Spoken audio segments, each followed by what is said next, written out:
नमस्कार दोस्तों। सौर्य और माही बहुत सुंदर जोड़ी। नया नया विवाह हुआ था। पहले से दोनों 7 साल से एक दूसरे को जानते थे और अब विवाह के बंधन में बंध गए थे। आज दोनों की विवाह की रिसेप्शन पार्टी थी। माही सिल्वर गाउन में और सौर्य ग्रे कलर के कोट पैंट में बहुत ही जच रहे थे दोनों। रिसेप्शन समाप्त होने के बाद दोनों परिवार वालों के साथ जब घर वापस आए तो बहुत ही थके हुए थे। वैसे भी पिछले कुछ दिनों से शादी की शॉपिंग और बाकी सारी तैयारियों में सबको बहुत थकान हो गई थी। सब लोग घर आते ही घोड़े बेचकर सो गए। सुबह सौर्य और माही जब नहा धोकर तैयार हो गए तब माही को अचानक ध्यान आया और उसने सौर्य से पूछा, सौर्य, कल जो आपका दोस्त मेहुल आया था उसे मैंने पहले तो कभी नहीं देखा। मैं तो लगभग आपके सारे दोस्तों को पहचानती हूँ। इससे कब दोस्ती हुई आपकी? सौर्य, हाँ माही, मैं तुम्हें बताना भूल गया। ये हमारे पहले वाले पुराने घर के पास रहने वाला पड़ोसी था। इसके पापा का ट्रांसफर हो जाने के कारण इन्होंने जयपुर छोड़ दिया था और भोपाल चले गए थे। अब इसके पापा तो इस दुनिया में रहे नहीं, इसलिए यह लोग यहाँ वापस आ गए हैं। एक दिन जब मैं माँ के साथ पुराने घर गया तो वहाँ मेहुल मिल गया। तब मैंने इसे भी रिसेप्शन में आने के लिए निमंत्रण दे दिया। माही, अच्छा, पर मुझे यह इंसान कुछ सही नहीं लगा। सौर्य, शायद तुम उसके मजाकिया व्यवहार के कारण ऐसा कह रही हो। ऐसा कुछ नहीं है, लड़का अच्छा है, बस जबान थोड़ी ज्यादा ही खुली है। बात रफा दफा हो गई। अब काफी दिन बीत चुके थे और सौर्य और माही हनीमून से वापस लौटकर आ गए थे। एक रात के समय सौर्य के घर में सब लोग, मम्मी पापा, सौर्य का छोटा भाई आदित्य, सौर्य और माही सब लोग खाना खाने ही वाले थे कि अचानक मेहुल आ गया। सबने उसे कहा, मेहुल, बिल्कुल सही टाइम पर आए हो, चलो हमारे साथ डिनर कर लो। मेहुल मान गया और सबके साथ डिनर करने लगा। वह बार बार माही की तरफ देख रहा था। माही को बिल्कुल अच्छा नहीं लग रहा था, पर वह कुछ बोल नहीं पाई।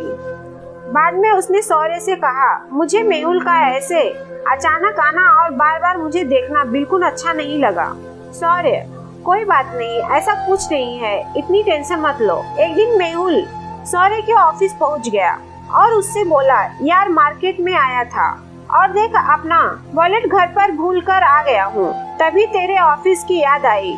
1000 उधार दे दे, शाम को घर जाकर लौटा दूंगा। सौर्य, यार मेहुल कैसी बातें कर रहा है?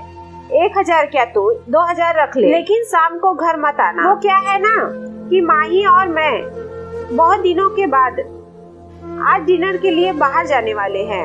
मम्मी पापा और आदि तो मौसी के घर गए हुए हैं। मेहुल हंसते हुए कहता है, अच्छा नहीं आऊंगा। लेकिन वह दोपहर में ही सौर्य के घर पैसे देने पहुंच जाता है। उसे पता था कि घर पर माही अकेली है। मेहुल को आया देखकर माही को बिल्कुल अच्छा नहीं लगता है, फिर भी उसने शिष्टाचारवश उसे चाय पानी के लिए पूछा। मेहुल ने तुरंत चाय पीने के लिए हाँ कर दी।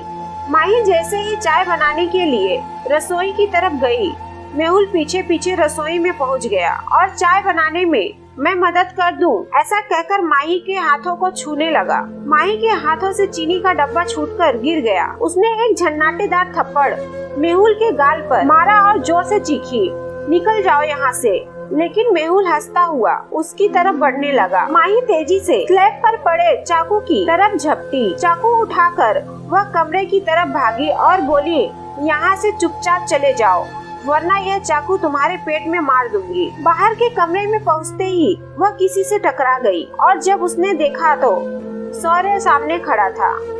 सौर्य को देखते ही उसकी जान में जान आ गई। तब उसे याद आया कि उसने सौर्य को कहा था कि आज दोपहर में एक साथ खाना खाएंगे, आप घर आ जाना। मेहुल सौर्य को देखते ही सकपका गया और पलटी मारते हुए बोला, यार तूने कैसी लड़की से शादी की है? ऊपर रखे चीनी के डब्बे को उतारने के बहाने मुझे रसोई में ले गई और गलत बातें बोलने लगी। रसोई में जाकर देख, चीनी का डब्बा भी गिर गया है मुझसे। माही बोली, सौर्य नहीं, मेहुल झूठ बोल रहा है, बल्कि इसने ही मुझे गलत तरीके से छूने की कोशिश की। मेहुल बोला, सौर्य, माही मुझ पर झूठा इल्जाम लगा रही है। सौर्य, हाँ मेहुल, मुझे सब समझ में आ रहा है। माही तुम्हें कुछ कहने की जरूरत नहीं है। तुझे और माही को मैं अच्छी तरह से जानता हूँ और मैं अभी पुलिस को कॉल कर रहा हूँ, क्योंकि मुझे माही पर पूरा विश्वास है कि वह गलत नहीं हो सकती। गलत तो तू है। माही ने मुझे पहले भी कहा था, पर मुझे विश्वास नहीं हुआ कि तू ऐसी हरकत करेगा। ऐसा कहते हुए सौर्य ने मेहुल के मुंह पर जोरदार तमाचा मारते हुए घर के बाहर धकेल दिया और कहा, यहाँ कभी आसपास भी नजर मत आना, वरना तेरी टांगे तोड़कर हाथ में दे दूंगा। सौर्य ने माही को गले से लगा लिया और दोनों घर के अंदर चले गए। मेहुल को तो कड़ी से कड़ी सजा दिलानी चाहिए। दोस्तों, इस कहानी के बारे में आपकी क्या राय है, हमें कमेंट करके जरूर बताइएगा। उम्मीद करती हूँ आपको हमारी कहानी पसंद आई होगी। कहानी पसंद आई हो तो वीडियो को लाइक शेयर कर दें और हाँ, नोटिफिकेशन बेल को जरूर दबाएं ताकि अगली अपडेट आपको सबसे पहले मिल सके।